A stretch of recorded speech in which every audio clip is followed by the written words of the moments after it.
Hola amigos de Perras Cristianas, Aso Digital Content y Oner Ediciones. Estamos aquí en una entrega muy especial porque los que siguen el canal de Perlas Cristianas conocen y saben que tenemos varios contenidos creados en torno a la persecución religiosa, martirio total de los católicos en Inglaterra.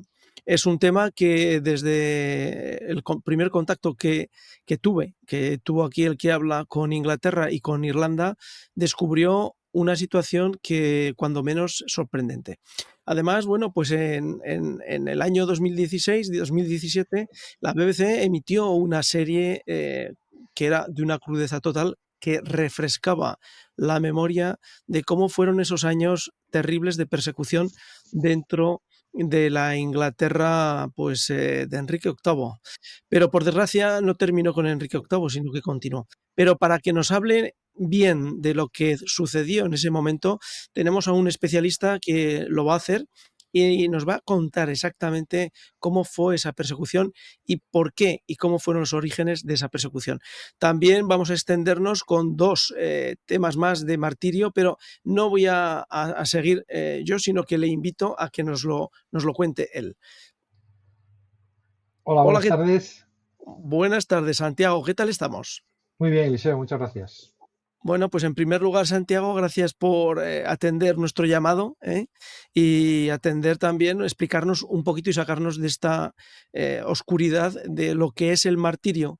Pero antes de nada, me gustaría saber, Santiago, ¿por qué te centras en esos tres temas del martirio como profesor o como Bueno, en escritor? realidad, sí, como historiador, yo me topé con el martirio en el caso de la Guerra Civil Española, porque mi tesis doctoral fue un tema que tenía que ver con la guerra, y después de la tesis, que lo hice a fines de los 90 o 95, pues después, ya trabajando como historiador, escribí un libro sobre el Tren de la Muerte, que fue una matanza que hubo en Madrid al principio de la guerra.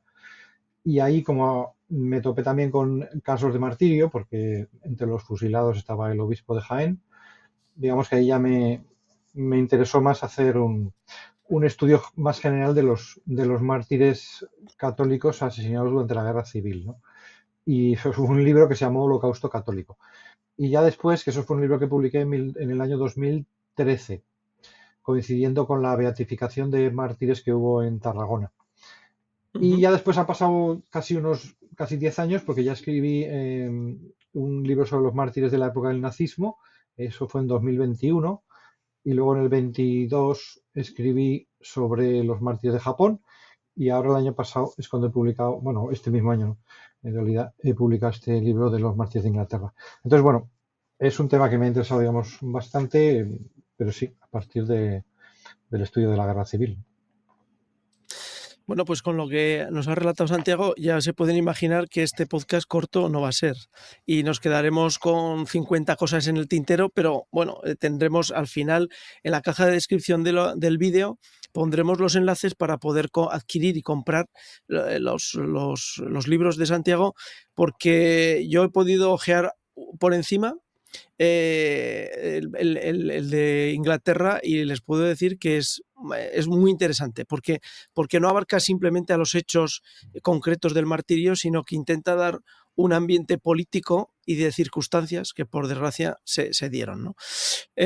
Bueno, pues Santiago, voy a intentar centrarme en el tema de los mártires de Inglaterra. Eh, la persecución religiosa como tal, ¿se puede considerar que fue un hecho que acabó escapándose de las manos de Enrique VIII y que su primera intención no fuera el llegar a una situación de persecución sangrienta como se produjo? A ver, las intenciones del rey es difícil yo creo que lo que tiene que quedar bastante claro es que la- el anglicanismo, el surgimiento del anglicanismo y lo que hizo Enrique VIII no es un episodio de, de furia, un episodio personal, sino que es una cosa que tiene mucha amiga. O sea, por una parte es original o no es original. A ver, por una parte lo que nos solemos quedar es que, bueno, que Enrique VIII se peleó con el Papa por el tema de su matrimonio, como si fuera una cuestión un problema personal y lo resolvió de una manera más o menos brutal, haciéndose el Papa, por decir, eliminando al Papa, ¿no? Bueno, Ujú. sí, efectivamente es lo que sucedió, pero por así decirlo, él no fue original, porque esa idea de suprimir al poder espiritual, en el fondo es una idea que es la lucha permanente que existe en el mundo, ¿no? De la aniquilación de lo espiritual por el poder temporal. De hecho, incluso casi podríamos decir que él no fue el peor de los enemigos de la Iglesia, evidentemente. Es más, dentro de que no es original, porque claro, todos sabemos más o menos que los que conocen un poco que el rey el instrumento que utilizó para aniquilar el poder del Papa o decir que el Papa no tiene poder en Inglaterra es una ley de supremacía. En realidad, claro, esa teoría según la cual el rey es el gobernante supremo y por tanto también gobernante espiritual en un país, pues por una parte es una cosa burda, porque podríamos decir es burdo porque ni siquiera los emperadores romanos eh, se pretendieron suplantar, pero sí, al final siempre hay esa pretensión de someter lo espiritual a lo temporal, ¿no? Entonces, en el fondo, aunque parece burdo que un rey se erija en papa, porque en el fondo es lo que hace, es decir, aquí en Inglaterra soy el papa, soy yo, mando yo sobre la iglesia, pues es un poco burdo, hasta entonces nadie lo había hecho tan explícitamente. Sin embargo, qué duda cabe que es una tensión que ha habido en Europa constantemente, desde que los emperadores romanos al principio perseguían a los cristianos porque no daban culto al emperador, porque no le reconocían como Dios, pero después, digamos, hubo una pequeña temporada en la cual Constantino dio la paz y permitió el cristianismo hasta que ya vino Teodosio y convirtió el catolicismo en la religión oficial. Entonces parece que a partir de ahí a la Iglesia se le impone un deber que ella no quería. Jesucristo cuando le piden que sea árbitro de la herencia, dice, oye, a mí no me metas, no me líes, ¿no? Dice, dile a mi hermano que Sí, reparta mi herencia conmigo. A mí que me dice, sí, arreglaros sí, vosotros. sí, Pero eso pasa que cuando cae el sí, Imperio sí. Romano, pues los reyes, con buena intención, los reyes que son cristianos o se acaban de hacer cristianos, dicen, oye, ¿y por qué no le decimos al Papa que cuando tengamos problemas sea él el que ponga orden? Y el Papa, pues, lo hace y dice, bueno, vale, venga, pues venga, vamos a poner orden. Entonces, a partir de entonces tenemos el lío montado, que es que el Papa se convierte en el árbitro de los poderes civiles. Entonces, menudo lío. Claro, el bueno de Carlomagno dice, hombre, como yo en el fondo soy un pobre hombre, y tenemos ahí a los griegos, ¿no? Que dicen que ellos son los auténticos emperadores del Imperio Romano, y aquí en Occidente no ha quedado nada más que la ruina del Imperio Romano, pues vamos a decir que yo soy emperador, y vamos a decir que para que esto parezca algo, que el Papa me ponga la corona, ¿no? Y dice, bueno, vale, pero ya la has liado, porque le estás dando un honor al Papa, decir, uy, qué honor, que es como si a ti te nombran ministro y vas a tu casa con la maleta de ministro y decía, mamá, venga, bendíceme la maleta de ministro. Y dice, bueno, pero ¿quién soy yo para bendecir la maleta del ministro, no? O sea, entonces, digamos que la cristiandad medieval tiene por un lado el lado bueno de que los reyes sean católicos, sean cristianos y eran buena gente, pero por otra parte mezclaron al Papa en asuntos temporales. Entonces, ¿qué pasa? Que llega un momento en que efectivamente surge la querella de las investiduras, y mira que me estoy liando, ¿no? Porque la querella de las investiduras es decir, ¿quién manda más, el emperador o el Papa? Y claro, al final la querella de las investiduras en teoría admiten todos que el Papa nadie se puede poner a mandar en asuntos espirituales. Pero al mismo tiempo está ese tema de decir, bueno, ¿y el Papa puede deponer a un rey? A ver, si es un rey cristiano que se ha sometido al Papa y tal, y lo que está haciendo en el ámbito espiritual está haciendo cosas mal, pues el Papa puede intervenir. Entonces es el problema, ¿no? Que ahí los Ujú. gobernantes, en el fondo, se rebelan contra eso. Dicen, oye, que no queremos que el Papa se meta. Entonces, claro, aquí vemos el caso extremo cuando llega un momento en que Enrique VIII dice, el Papa no manda nada en Inglaterra, fuera, no hay papa y aquí mando yo. Pero en el fondo no es, por una parte, ni es tan original, porque eso en Inglaterra no fue él el que realmente estableció la supremacía del rey, ya estaba establecida en el año 1392 por una ley que se llamaba el Estatuto de Premunire. Era un estatuto según el cual el Papa no podía nombrar o cambiar los cargos de la Iglesia en Inglaterra. Y entonces decía, vaya, vaya con estos ingleses. Y decía, pero es que los ingleses fueron los últimos, porque si estamos hablando de Premunire fue en 1392. A ver, que es que en esa época estaba todavía el cisma de Aviñón. Quiero decir que el Papa había sido sometido al rey de Francia. Desde que en 1311 se van los papas a vivir a Aviñón, están sometidos en la práctica a la voluntad del rey de Francia. Y eso hasta Perfecto. 1300. Sí, ¿no? Entonces, claro, Dejamos allí el argumento. La segunda pregunta que te hago es, ¿la crueldad con que actuaron contra los católicos que quisieron permanecer católicos en Inglaterra es algo que lo tenemos que circunscribir a lo que era la práctica del castigo cotidiano en Inglaterra o fue un paso más allá en esa crueldad? Es decir, yo te voy a relatar brevemente en una de las vi un capítulo solamente de la serie que emitieron cuando estaba en Irlanda la BBC sobre el tema de la persecución religiosa. Y bueno, me quedé horrorizado viendo cómo los ejecutaban. Yo pensé, Santiago, que era una recreación escénica y que se habían ido de madre los guionistas de la serie. Claro, mi sorpresa fue cuando busqué y leí cómo los ejecutaban y es que habían reproducido exactamente la ejecución que hacían. Entonces, ¿esa crueldad era algo extraordinario o era ordinario dentro de las ejecuciones que hacían en la Inglaterra de Enrique VIII? era específicamente el castigo de los traidores. Es decir, que lo que hizo Enrique VIII para hacer más dura o para castigar, para aterrorizar. En el fondo, Enrique VIII lo que tenía muy claro es que quería causar terror y entonces lo que hizo fue precisamente eso que he dicho, que no hizo una ley simplemente de supremacía, sino que le hizo antes una ley de sucesión. De manera que él lo que en teoría establecía era que había que obedecer al rey cuando nombra como sucesor y hay que todo el mundo debe jurar al sucesor que el rey nombra. Y lo que pasa es que luego hizo la ley y el juramento era propiamente de sucesión. Pero después hizo la ley de supremacía en la cual decía, si tú no admites la supremacía del rey, entonces estás negando la sucesión. Es un poco una trampa para poder acusar de traición a los que no le reconozcan la supremacía sobre la iglesia, que es una cosa que no tiene nada que ver. Yo no estoy negando que tu heredero sea fulanito y que sea el legítimo heredero.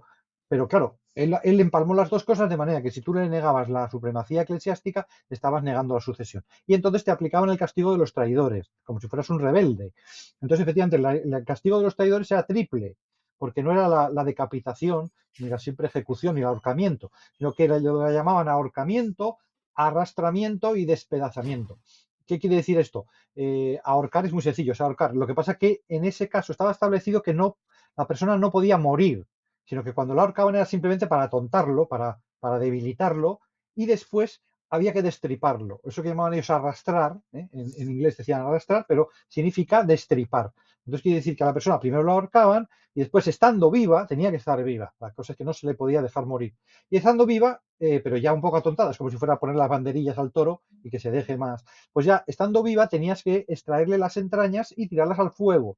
Y en concreto había que sacarle el corazón. Por eso decía que como son traidores, lo que hay que hacer es sacarle su corazón y el verdugo tenía que exponer el corazón al pueblo y decir viva el rey, ¿no? Y entonces todo el mundo tenía que decir viva el rey, ¿no? O sea, era una especie de, no solamente se trataba de aterrorizar, sino también de aprovechar para que la gente se adhiriera al rey, que fuese un gesto de adhesión al rey. Y todo el mundo, entonces la segunda parte, como he dicho, es la de destripar o sacar las entrañas y tirarlas al fuego, y después ya, obviamente, ahí ya sí que está la persona muerta, después se despedaza las cuatro extremidades principales, la cabeza se pone en una pica y luego las cuatro extremidades se ponen en distintos puntos de la ciudad o incluso del país, según lo que interesara, o bien si es dentro de Londres o dentro de la ciudad, se pone, digamos, en las cuatro puertas de la ciudad, norte, sur, este, oeste, una pierna o un brazo del individuo, o incluso en ocasiones se distribuyen por el país de manera que es un castigo que tiene que ser ejemplar, ¿no? Y de manera que aterrorice a la gente, ¿no? Entonces, vamos, Ujú. en el caso de los sacerdotes, incluso hasta el último caso, Oliver Plunkett, el último mártir canonizado por la Iglesia, es el arzobispo de Armagh, el primado de Irlanda, Oliver Plunkett, que fue ejecutado en 1681, o sea, todavía ya 200, casi 50 años después de Enrique VIII, o sea, que ya era una persecución que había durado muchísimo, fue la última ejecución y esa se hizo de esa forma tan bárbara del descuartizamiento, ¿no? Ya digo que fue un caso extremo, fue la última ejecución de un católico por ese procedimiento. Pero sí, hubo Desde, cientos. desde el punto de vista de lo que estás describiendo, casi casi la guillotina era una muerte dulce. Sí, no, de hecho el rey en ocasiones digamos, condenados especiales, por ejemplo, el propio Santo Tomás Moro y algunos más, nobles y tal, el rey les dispensaba del castigo de los traidores y como medida de clemencia solamente los decapitaba, ¿no? Como diciendo, bueno, como eras mi amigo y tal, pues no te voy a descuartizar, te voy a solamente a cortar la cabeza, ¿no? O sea que sí. Ujú. Todo lo que relatas en la parte que he podido yo leer del libro, da la sensación de que junto con el hecho de la persecución, el terror y del martirio, también había un movimiento de interés de control político y económico contra aquellas personas que, siendo personas adineradas, querían continuar siendo católicos y fieles a Roma, y que además sostenían la relación con Roma por medio del colegio inglés en Inglaterra y en Bélgica, que los formaban a los sacerdotes y volvían a morir a Inglaterra, ¿no? ¿En qué medida el hecho económico, igual que sucedió con Lutero, la adhesión hacia Lutero por parte de las clases nobles en Alemania, también en Inglaterra hubo una adhesión al rey por conseguir aquellos pedazos de políticos o económicos de la gente que se quería seguir adheriendo al catolicismo? Bueno, lo de los colegios lo tratamos si quieres después porque es una cosa diferente. Es como Sí, seminarios que se hicieron para curas fuera de Inglaterra. Y efectivamente, el rey las primeras cosas que hizo fue expropiar la iglesia, expropiar y destruir los conventos. Y esta es una de las cosas en las cuales hoy día quizá no se nota mucho en Inglaterra, porque estamos acostumbrados a ver iglesias y catedrales y tal. Y Enrique VIII hizo una labor de destrucción absoluta de los bienes eclesiásticos.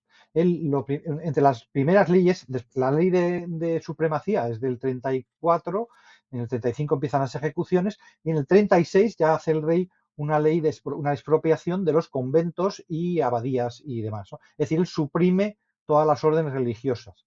Obviamente, con esto lo que se hizo fue un reparto de bienes, de grandes propiedades, entre los amigos del rey. Es una forma de hacerte amigos y de vincular a tu reforma, entre comillas, de vincular a tu represión a muchos nobles. De hecho, digamos así, las grandes fortunas de Inglaterra o los grandes nobles de Inglaterra, todos llevan en su haber, tienen algún convento que fue expropiado y que son, digamos, deudores de los bienes de la iglesia que fueron expropiados.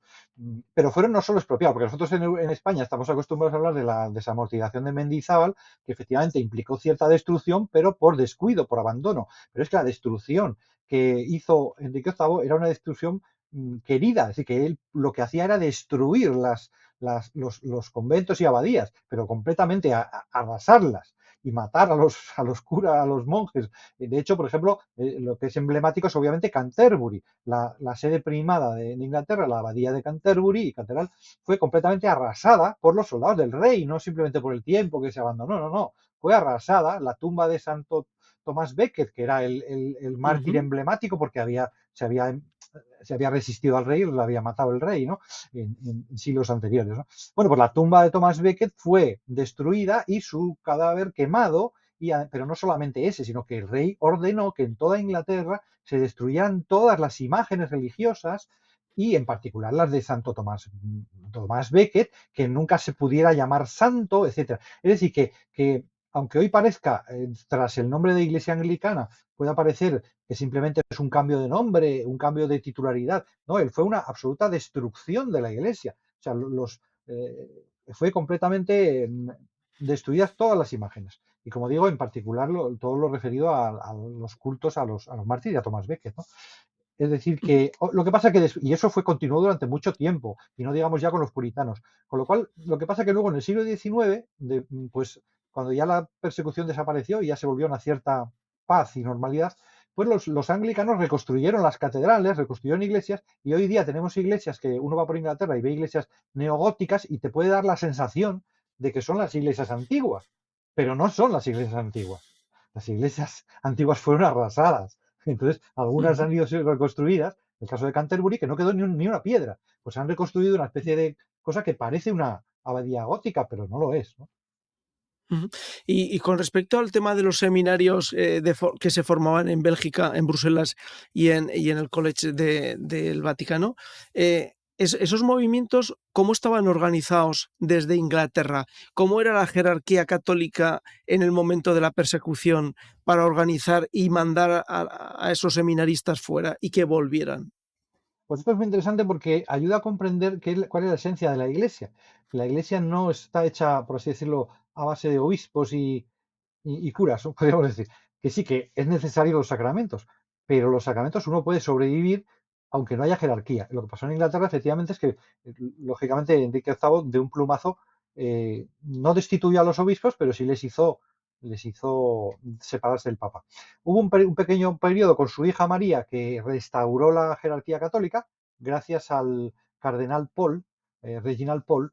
Este cardenal sí fue bastante innovador. Había estado a punto de ser papa, le faltó un voto para ser papa, pero después, cuando murió Enrique VIII y después murió Eduardo VI, y entonces reinó María, pues ella le llamó a este cardenal y él restauró la jerarquía, es decir, volvió a poner los obispos católicos. Entonces, este cardenal sí que anticipó bastante de lo que vendría en el Concilio de Trento. O sea que la Iglesia en Inglaterra fue bastante innovadora, la Iglesia Católica, en este periodo de la Reina María, aunque fue muy pequeño, de 5 años, sí que innovó bastantes cosas que luego en la Iglesia se han impuesto, en concreto los seminarios. Es decir, que ellos tenían muy claro que buena parte de la falta de, en fin, de los desvíos debidos al protestantismo se debían a la falta de formación de los sacerdotes. Entonces él estableció que los sacerdotes tenían que seguir en un seminario, estudiar en un seminario, etcétera. ¿Qué pasa? Que cuando murió María y volvió a ponerse el protestantismo con su hermana Isabel, con su hermanastra, entonces ya algunas personas, sobre todo en Oxford, que surgió un movimiento de personas que querían volver al cristianismo tradicional y al cristianismo auténtico, pues estas personas deseaban formarse y se fueron fuera de Inglaterra y se empezaron a formar bajo el paraguas protector de Felipe II. Que aunque Felipe II es el rey de España, hay que tener en cuenta que también es el rey de los Países Bajos. Y entonces Ujú. él estableció, digamos, frente a Calais, en frente de Inglaterra, un colegio, pero por iniciativa de John Allen, de un inglés, digamos que se puso bajo la protección de Felipe II para hacer un seminario. Entonces, a partir de ahí empezaron a surgir seminarios siempre en territorio español, o sea, en territorio de la monarquía española. En este caso sería Douai, la ciudad flamenca, bueno, flamenca de los Países Bajos, pero que actualmente están en Francia, ¿no?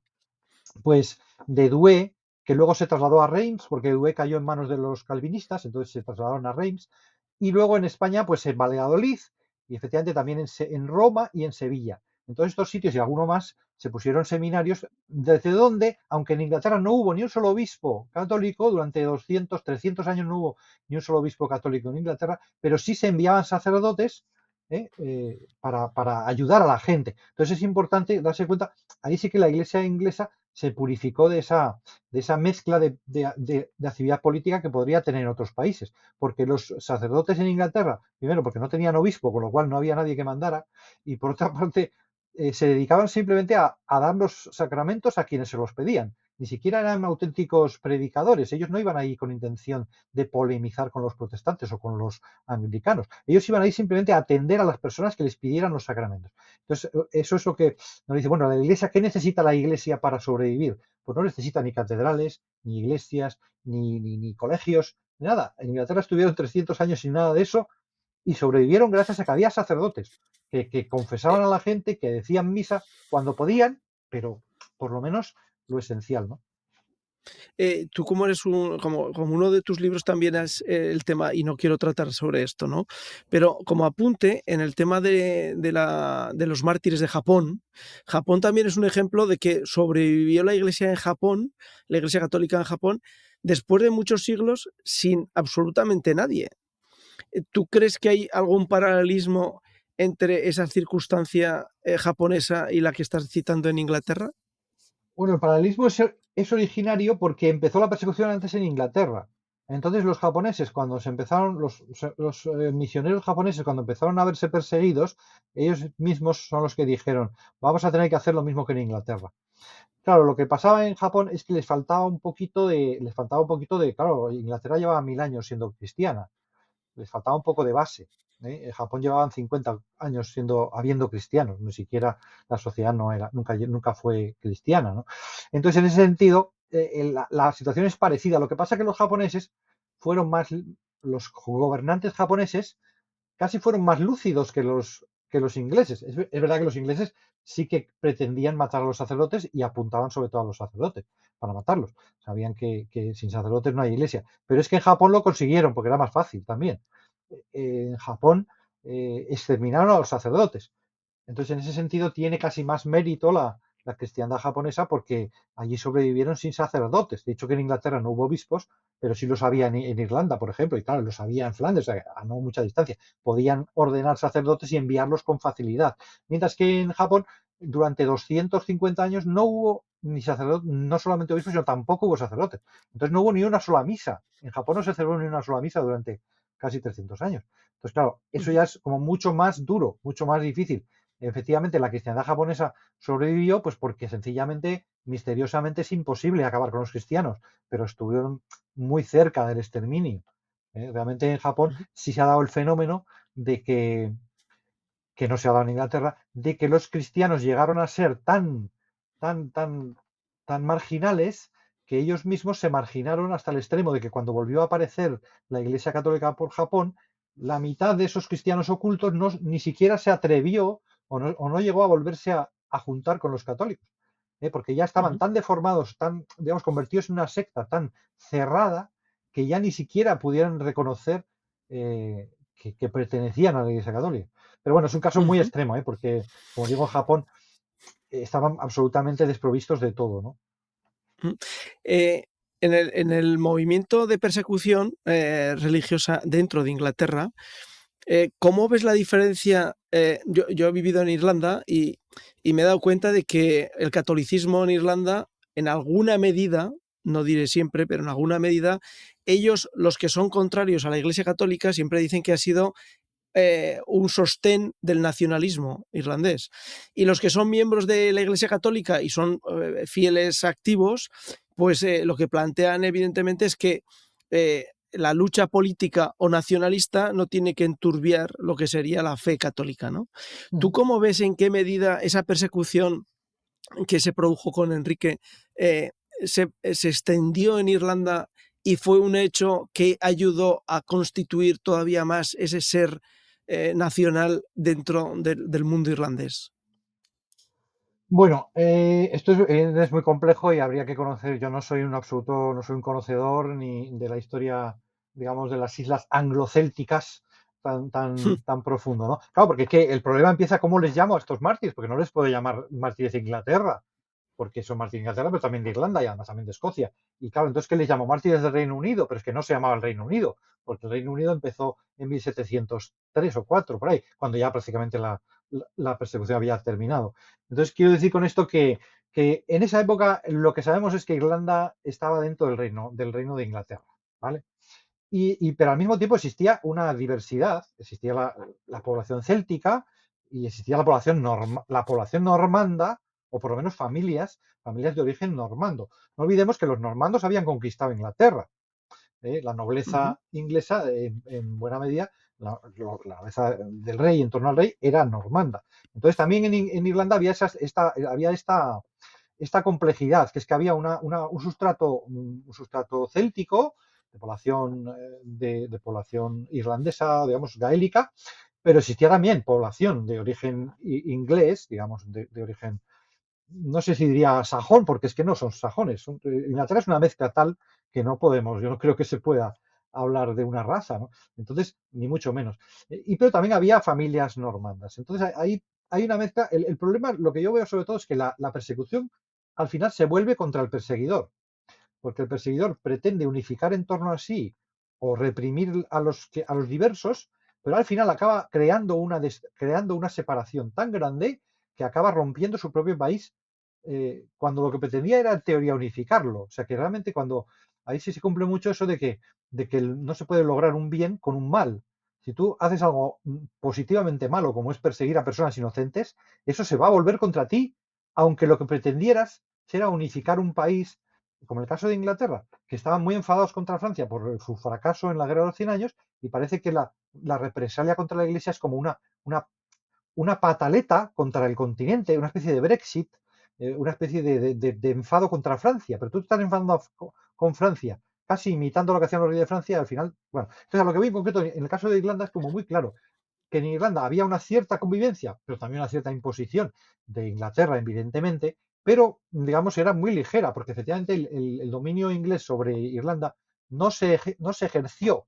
Irlanda fue conquistada, en teoría, pues por los ingleses, pero simplemente a título nominal. Fíjate que, por ejemplo, todavía el padre de Enrique VIII, cuando discute lo relativo al matrimonio de su hijo con la hija de los reyes de España, él firma sus cartas, todavía, digamos, poco antes de morir, en 1507, que es cuando muere, él firma sus cartas y dice Enrique VII, rey de Inglaterra, rey de Francia y señor de Irlanda. Es decir, que para ellos Irlanda es un señorío por el que no cuenta para nada, que ellos aspiran a ser reyes de Francia, porque ellos son conscientes de que ni siquiera Inglaterra es un país importante, lo importante en la cristiandad, si quieres ser importante en el mundo, tienes que tener un pie en Francia. Y ellos se consideraban reyes de Francia y tenían media Francia todavía en época de Enrique VII y Enrique VIII, vamos, iban ganando la guerra de los 100 años, al final la perdieron, pero la iban ganando casi hasta el final. Entonces ellos siempre habían sido, ellos procedían de los Plantagenet, ¿no? Los reyes de Inglaterra, o sea, quiere decir que ellos aspiraban a gobernar Francia. Entonces digamos que la época de Enrique VIII es una época de retraimiento hacia la isla, de fracaso, y por eso ellos, ese decir querer romper con el continente, de romper. Entonces, ¿qué pasa en Irlanda? Pues en Irlanda, claro, Enrique VIII crea el Consejo de Irlanda en 1520, es cuando empieza un poquito a poner el pie en Irlanda, a imponer su poder. Pero claro, al final de toda esta persecución, lo que pasa es que efectivamente en Inglaterra sobreviven los católicos, pero son siempre fieles súbditos del rey de Inglaterra, y en Irlanda es donde sí, efectivamente se produce una cierta connivencia entre la rebelión frente al rey o el rechazo o la fidelidad al cristianismo y el rechazo de lo inglés. Pero esto no es tan claro al principio. Es decir, que al principio no existe un rechazo a lo inglés, es claramente una cuestión religiosa. Pero al final Ujú. es digamos, la persecución la que convierte el problema religioso en un problema civil, porque llegan los ingleses a despreciar de tal manera, no desprecian a los irlandeses por ser irlandeses. Lo que voy a decir es que eso, aunque ellos dominen Inglaterra, Irlanda, no desprecian, había una cierta convivencia, pero al final está el rechazo y la ruptura religiosa que ya llegan a despreciar a los irlandeses por el hecho de ser católicos. Y entonces es donde los irlandeses ya empiezan a ver que la única manera de sobrevivir como en la fe, no solamente sobrevivir en la fe oponiéndose al rey, sino que ya es que es una supervivencia, pues hasta física, el tener que enfrentarse a los ingleses. Entonces digamos que casi sin quererlo, casi sin pretenderlo, la persecución religiosa provoca una fractura entre los pueblos y provoca una división tal, en realidad es una división entre el pueblo inglés, dentro del pueblo inglés, porque claro, hay efectivamente una primera guerra, que es la guerra del final del siglo XVI, a partir de 1670, de 1570. Esa primera guerra fue muy trágica, fue muy dura, pero no cambió la estructura del poder y de la propiedad en Inglaterra, en Irlanda radicalmente. Digamos que el cambio radical se da cuando ya a finales del reino de Isabel, cuando Isabel muere en 1600, si no me equivoco, 3. En esa guerra de los 9 años, la última que termina después de morir Isabel, en esa guerra ya es cuando ya, digamos, se cambia, se llevan colonos, se cambia la estructura de la propiedad y todavía mucho más en el caso de la guerra de Cromwell, ya cuando los puritanos ya masacran a los irlandeses, etcétera. Pero fíjate tú, en la guerra de Cromwell, en la guerra de 1650, los irlandeses están de parte del rey. Quiere decir que al final la persecución religiosa va a provocar una fractura dentro de los ingleses, dentro del Reino de Inglaterra, de manera que son los propios puritanos los que acaban persiguiendo al rey porque le critican por ser demasiado incoherente en sus reformas. Tú has destruido la Iglesia Católica, pero mantienes a los obispos. Es un absurdo, porque si el que manda es el rey, ¿qué pintan los obispos? No pintan nada. Pero claro, como Isabel no tenía tanta cara como su padre y no se atrevía a decir, porque lo veía absurdo, porque es absurdo. Ya, no puede ser que la reina se proclame cabeza de la Iglesia, esto es absurdo.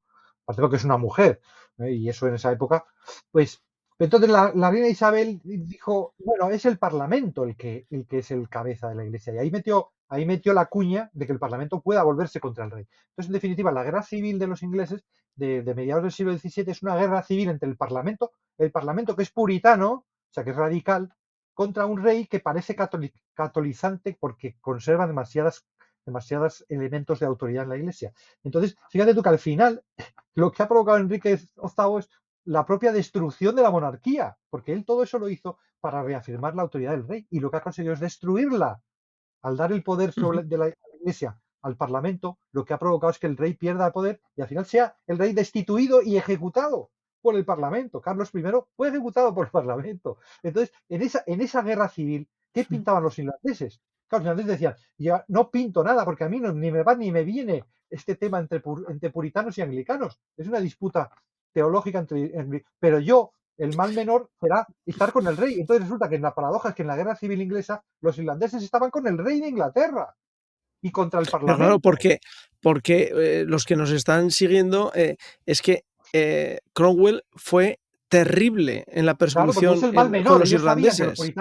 Ellos sabían que los puritanos querían exterminar a los católicos. A ver, los puritanos son los grandes causantes de las destrucciones de las catedrales de Inglaterra. Las catedrales que quedaban, que Enrique VIII no destruyó, porque en fin, destruyó los conventos, como he dicho, y las abadías, pero no destruyó las catedrales. Los puritanos destruyeron las catedrales. Es decir, los puritanos odiaban tanto la estructura del poder espiritual y la estructura que ellos destruyeron las catedrales para que no quedara huella de los obispos. Eh, Entonces, claro, ante una eso, cosa, los católicos en Irlanda decían, ¿qué hacemos? Vamos a defender al rey. Entonces, sí, sí, sí. ¿qué pasa? Que Un día, al final del siglo XX, los irlandeses, como sea ese desprecio hacia los católicos por el hecho de ser católicos, pero como los irlandeses lo eran en mayoría, al final es un desprecio hacia los irlandeses. Entonces, claro, lo trágico es que la persecución no se limita a los religiosos, que acaba siendo una discriminación social de tal calibre que al final los irlandeses no han tenido más remedio que irse de Inglaterra. Es decir, no aguantamos más porque esto es una discriminación inaguantable. ujú. Aunque a pesar Sí, de, porque tienen que saber que los irlandeses dentro del Parlamento, iba a decir británico, pero que no era británico, tenían participación.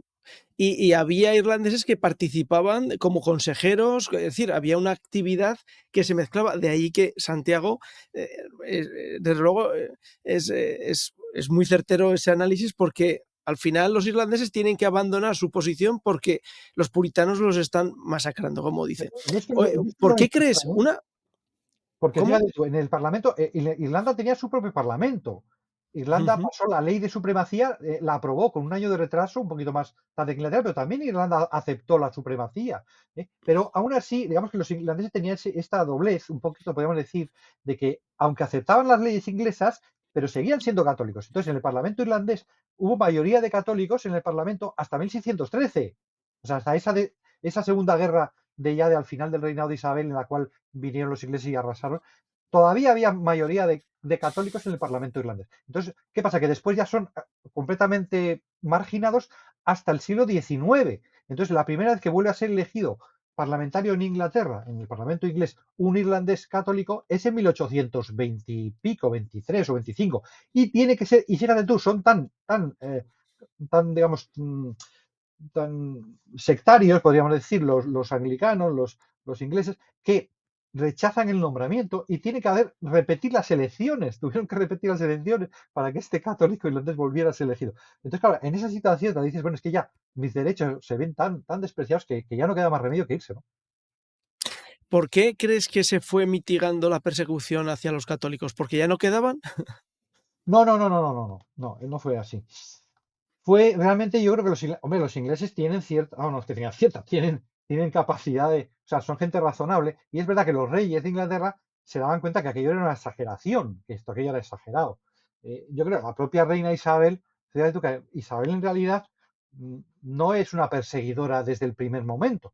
Isabel sucede a su hermana María y durante 10 años no mata a nadie, ella misma no provoca la persecución, pero sí que es a raíz de una rebelión, de la rebelión de los nobles del norte, en 1500, a ver, 1567, cuando empieza la persecución. Entonces ya se empiezan a hacer leyes. Entonces, ¿qué pasa? Que en Inglaterra se impone la igualdad, el sofisma de que católico equivale a conspirador. Claro, esto viene favorecido por eso que he dicho antes de que Enrique VIII no les castigaba por motivo religioso, sino que les castigaba por traidores. Entonces, claro, a base de tanto repetir que el católico es un traidor y es un conspirador y encima la conspiración de la pólvora. Entonces, fíjate tú que si tú lo miras bien mirado, claro, la conspiración de la pólvora, que fue en 1605, habría debido de, de hacerles razonar, a ver, decir, señores, resulta que hay unos cuantos católicos que confiaban en que Jacobo I, que es el sucesor de Isabel, bueno, Jacobo I, siendo hijo de una reina católica que ha sido ejecutada por su hermana, la reina de Escocia había sido ejecutada por Isabel, precisamente, por traidora. Vale, entonces, habiéndose hijo de una mártir católica, teniendo una mujer católica, pues los católicos confiaban en que, hombre, que este tío iba a aflojar un poquillo, ¿no? La presión que había mantenido Isabel durante sus 40 años de reinado. Entonces dice, y sin embargo ven que no, que el tío siguen apretando. La teoría suya es decir, vamos a liberar a los presos de todo tipo de religiones, ya sean puritanos, ya sean, excepto los católicos. Entonces, claro, los católicos se sintieron, una vez más, muy marginados. Entonces, ¿qué pasa? Que efectivamente hay una conspiración, la conspiración de la pólvora, que no sabemos hasta qué punto pretendían, en fin, provocar una explosión en el Parlamento, en fin, se encontró algo de pólvora, en fin, pero de eso a llegar, de eso a pensar que pensaban volar el Parlamento con toda la gente dentro y tal, pues bueno, en fin. Pero en cualquier caso, es cierto que hay una conspiración, pero la denunció un católico, ¿vale? Los conspiradores avisaron a un parlamentario católico para que no estuviera ese día allí, porque tal. Y este hombre tuvo la honradez de decírselo al gobierno, decir, oye, que. Y entonces la desmontaron. Quiero decir que y luego se pudo comprobar que ningún sacerdote y ningún jesuita, porque ellos acusaban a los jesuitas de traidores, de conspiradores, que nadie estaba implicado, o sea, no había ningún sacerdote implicado. Pero sin embargo, como digo, todas estas cosas, la neurosis llevaba a que cualquier mal se aplicaba a los católicos, todo católico por el hecho de serlo era conspirador, etc. Entonces, claro, esa neurosis, vale, es un poco lo que yo pienso, me ha dado a entender que la mentalidad de James Bond, ¿no? La mentalidad de los ingleses de que aquí todo tiene que haber conspiraciones, hay que poner espías por todos los lados, porque aquí seguro que tal y que cual. O sea, esa especie de psicosis de estamos rodeados, psicosis de isla, ¿no? Que yo creo que contribuyó mucho a la persecución a eso, ¿no? Entonces, bueno, al final eso por algún lado tiene que hacer agua, por algún lado te tienes que dar cuenta que esto no funciona. Entonces yo creo que fue el propio Carlos a ver, el propio Carlos II, después de suceder a su padre, que ha sido ejecutado por los puritanos, es decir, a ver, tanto hablar de conspiraciones católicas, tanto hablar de que los católicos están conspirando para matar al rey, y al final, ¿quién ha matado al rey? El Parlamento. O sea, ¿dónde están esos conspiradores ocultos que pretenden matar a los parlamentarios? Al final son los parlamentarios los que matan al rey. Es decir, con esto, que al final los propios ingleses se dan cuenta de decir que esto es una neura, que nos hemos autoconvencido de que estamos rodeados de conspiradores y que aquí hay tal. Y luego al final los católicos son una mosca muerta. Nunca ha habido una. O sea, los católicos no han hecho nada, nunca han atentado contra el rey. Entonces, basta ya de tanto. Entonces, al final, digamos que el golpe final de la persecución es la conspiración de Oates, ¿no? Que se escribe en castellano, se escribe Oates, y uno si ve escrito Oates puede pensar que es Oates, pero se dice Oates, ¿no? Entonces, el tal Titus Oates, que había sido seminarista en Valladolid, había pretendido ser sacerdote católico, había sido antes sacerdote anglicano, en fin, había sido de todo, era un sinvergüenza, ¿no? Bueno, pues este tío simplemente se inventa una persecución, se inventa una conspiración y le va al rey con el cuento de que los católicos quieren matarle, que hay una conspiración, no sé qué tal. Entonces, se monta un gran revuelo, se montan unos grandes juicios, se mata a mucha gente, decenas de personas son procesadas, son ejecutadas, y al final es cuando llega un momento en el cual, yo creo que el caso que citaba antes de Oliver Plunkett, el arzobispo de Armagh, el primado de Irlanda, claro, yo creo que cuando la gente ve a este sacerdote, obispo, que es una persona buena, que no ha hecho nada, y que lo ven procesado, ejecutado, y cómo el hombre pues lo lleva con gran dignidad y con gran modestia y con gran tranquilidad y acepta el martirio y tal. Al final yo creo que los propios ingleses dicen, bueno, pero ¿a qué estamos jugando, no? O sea, estamos matando a esta gente y es obvio que no ha hecho nada malo, ¿no? Que son inocentes. Entonces yo creo que la propia sociedad inglesa se volvió en contra de Oates. De hecho, a Oates al final él fue procesado y, digamos, no fue ejecutado, pero fue, bueno, castigado. Al final la propia sociedad inglesa le dio vergüenza de lo que estaban haciendo, ¿no? Con Ujú. esta persecución tan sangrienta. Pero ojo, una cosa es que te dé vergüenza la persecución y otra cosa que lo reconozcas, porque efectivamente Inglaterra jamás se ha reconocido, o sea, jamás ha devuelto una sola iglesia, ni un solo nada, jamás, por supuesto, no ha pedido perdón ni excusas ni nada. O sea que, pero efectivamente al final les dio ya un poco de vergüenza decir, pero ¿qué estamos haciendo, no? O sea, es que esto es una locura. Yo creo que al Una final cuestión. fue la Sí, última ejecución, la de este arzobispo, fue la última ejecución por este procedimiento del descuartizamiento, porque es que esto es una barbaridad lo que estamos haciendo, ¿no? no sé, esto ya se sale un poco de lo que estábamos hablando, pero como colofón, que estamos, no quiero abusar mucho más de ti, porque luego te voy a hacer una propuesta y veremos a ver. ¿En qué medida, ahora que la Iglesia Católica está viviendo esos momentos de ecumenismo, de aproximación, de acercamiento al anglicanismo, etcétera, etcétera? ¿En qué medida todos esos movimientos tú crees que son, entre comillas, olvidar esa situación de martirio y de persecución y que sufrieron los católicos durante no solamente 40 años, sino que se extiende casi 2 siglos y algo, ¿no? Sí, Ujú. ¿cómo se puede hacer borrón y cuenta nueva desde el punto de vista de las relaciones entre católicos, anglicanos, protestantes y puritanos, fundamentalmente? Bueno, yo creo que ese ecumenismo engaña a muy poca gente, sobre todo en Inglaterra. La mayor parte vamos, cada año, prácticamente todos los años hay conversiones de obispos anglicanos que se pasan al catolicismo, ¿no? O sea, cualquier persona con dos dedos de frente y que ha estudiado un poquito la cuestión se da cuenta de lo ridículo que es pretender comparar la Iglesia de Inglaterra anglicana con la Iglesia católica, así que no tiene nada. Si tiene, es una pura bambalina, o sea, la Iglesia anglicana es un puro decorado, no hay nada de fe, no hay nada de nada, no queda nada. Entonces, es un poco absurdo. En cuanto rascas, aquello se viene para abajo. Entonces, bueno, pero claro, evidentemente la Iglesia Católica tiene que guardar las formas. O sea, que yo, claro, cuando dicen, a ver, el Papa le envió al rey Carlos III para su coronación un lignum crucis, un trozo de la cruz de Cristo. Y, vamos, tenía que haberle Sí. mandado un bofetón, ¿no? Pero bueno, a ver, ¿qué pasa? Que el Papa, cuando está escribiendo al rey Carlos III, está dirigiéndose al pueblo inglés en su conjunto.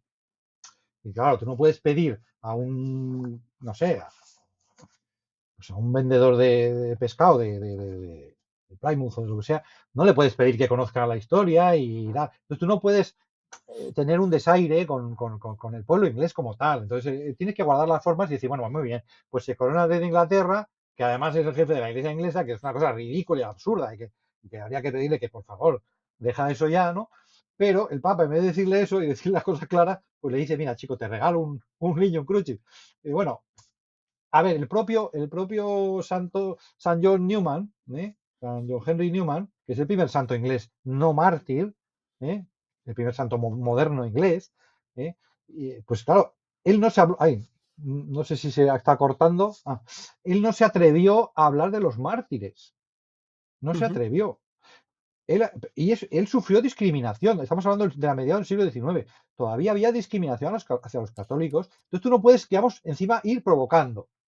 Tú tienes que dar en cuenta que la mentalidad de los ingleses sigue siendo, a ver, en buena medida, eso hay que cambiarlo con el tiempo, no puedes dar por supuesto que la gente va a estudiar y va a cambiar de mentalidad porque sí. Entonces, bueno, hay que aceptar que los católicos siguen teniendo esa especie de aura de sospecha, de gente, y entonces tú no puedes acabar con eso de golpe. Entonces, en ese sentido, pues digo que por una parte, pues hay que seguir guardando las formas y manteniendo ese diálogo de respeto, etcétera.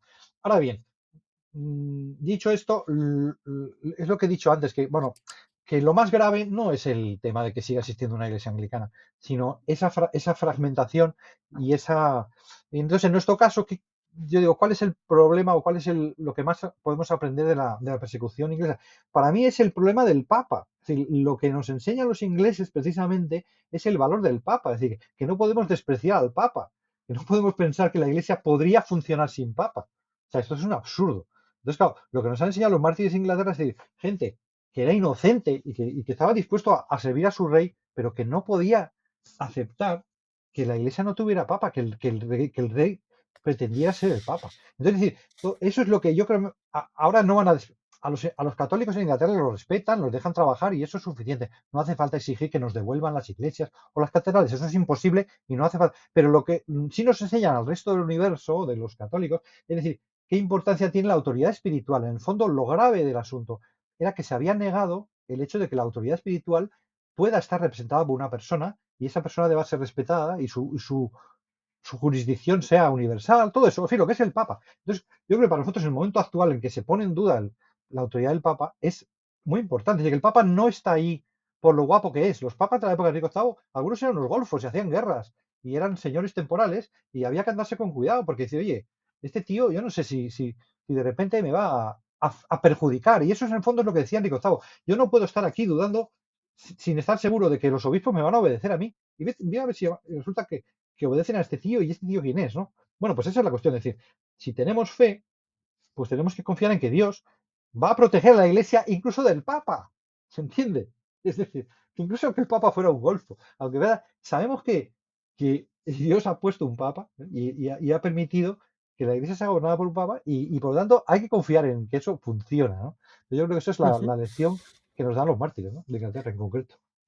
Bueno, pues te planteo una cuestión y dentro del tiempo que puedas disponer y que nos puedas ofrecer, te invito a una sesión tan instructiva. Les tengo que decir que nos ha hecho una muy síntesis de lo que se puede leer en el libro.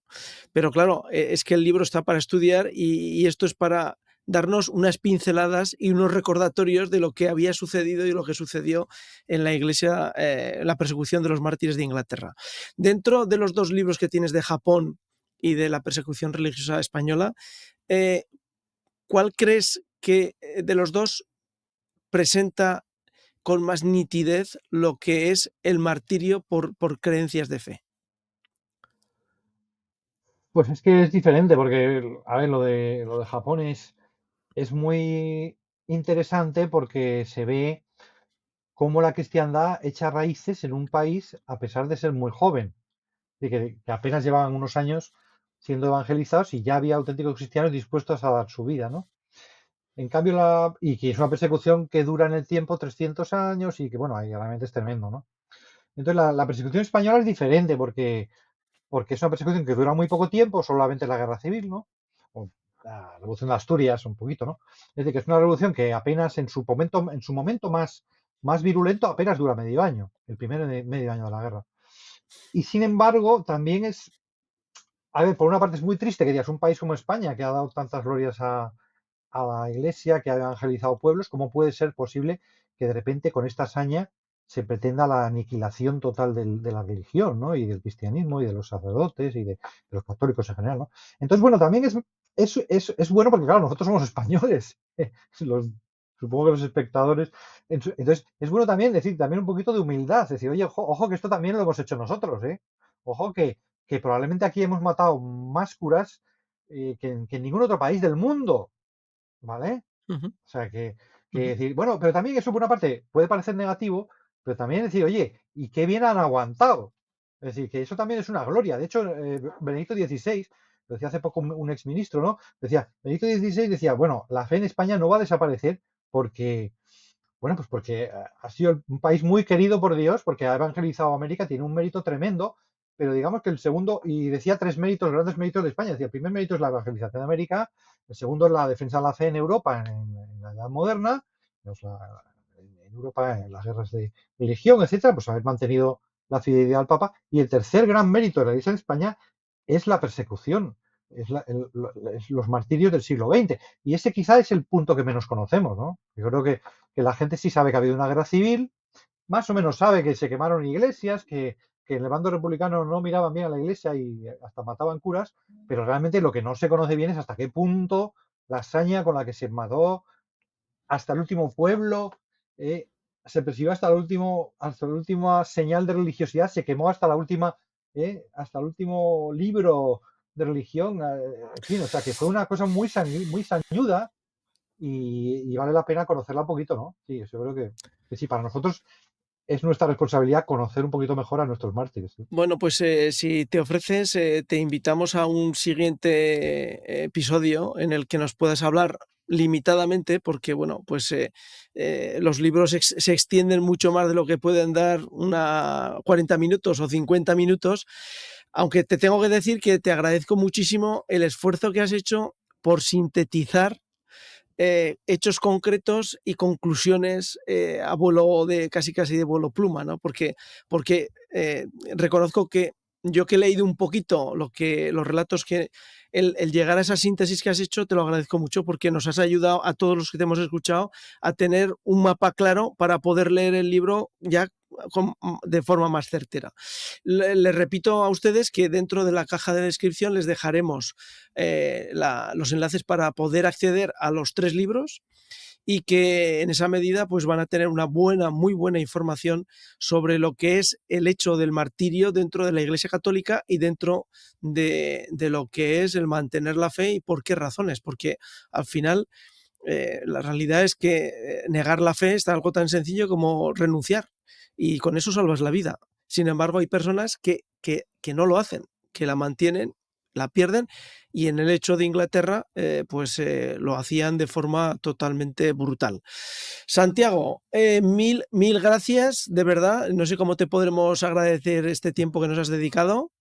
Pues gracias, Y bueno, Eliseo, a pues vosotros. en la medida que tengas opciones, pues te propondremos un siguiente episodio, porque el tema de la persecución aquí en España, somos conocedores de lo que se editó en la BAC por parte de Montero, Obispo del de obispo Montero. correcto, y que es una recopilación muy exhaustiva, pero me gustaría que nos dieras tu opinión y tal de cómo todos esos hechos que se intentaron recopilar en esa obra que yo creo que es monumental, cómo extraerlos, porque al final es un libro muy árido y yo creo que tu obra es precisamente lo contrario, es intentar hacer algo accesible que el libro de Monseñor Montero pues era mucho más complejo porque al fin y al cabo era un recopilatorio exhaustivo, ¿no? de la obra, del martirio. Muy bien, Eliseo, Si quieres muchísimas añadir gracias. algo más, No, a ti. hombre, sí, en este caso sí diría que algunos de estos libros en Amazon, si uno tiene la opción esta del Kindle Unlimited, ¿no? Unlimited, el texto en Kindle está gratuito, en el caso de los partidos de España, y yo creo que en el de Alemania y hasta el de Japón también. O sea que si uno Bueno, se pero quiere yo ahorrar, les recomiendo, sí, se sí, agradece por Santiago que como habrán detectado, es entre comillas buena persona, que si el pero yo les presupuesto no le da para recomiendo. comprar el libro, pueden también Eso leer. es, lo pueden leer, pero les recomiendo que compren los libros porque en los libros puedes hacer algo que para los que somos mayores, que yo soy ya mayor, el poder subrayar, poner post-it, escribir, poner notas, ayuda a refrescar después, pero sobre todo a afianzar lo que estás leyendo.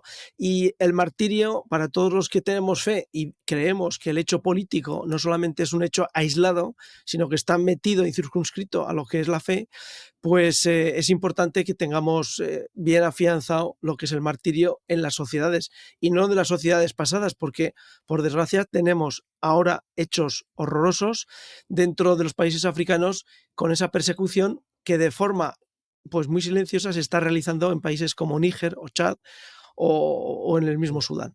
Así que tengamos claro que el martirio como tal es un elemento digno de tener el libro y estudiarlo y leerlo con profundidad.